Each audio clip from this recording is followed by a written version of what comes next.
tunashinda na zaidi ya kushinda katika Kristo Yesu, kwa sababu yeye alidhihirishwa ili azivunje kazi za ibilisi. Kama unaendelea katika dhambi, hauna udhuru, kwa sababu maana yake wewe umekataa msaada wa Mungu kupitia Yesu Kristo. Ukimwamini Yesu Kristo upo msaada. Hiyo ni neema inayokuokoa, na ikisha kuokoa inakuwezesha wewe kuishi maisha matakatifu.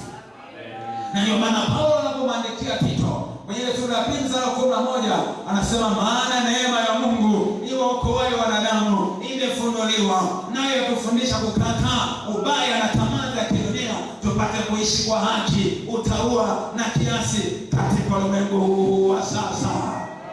Katika ulimwengu huu wa sasa una uwezo wa kuishi maisha matakatifu katika ulimwengu huu wa sasa, na kwa neema yake neno la Mungu nasema kwamba huyo Mungu atamseta shetani chini ya miguu yetu. Hivyo tunakuwa na mamlaka dhidi ya shetani, maana tunafanywa kuwa sisi tunapewa ukuhani wa kifalme, tunafanywa kuwa wafalme na makuhani katika Kristo Yesu kwa uwezo wa Roho Mtakatifu. Shetani apende asipende, lazima achie himaya.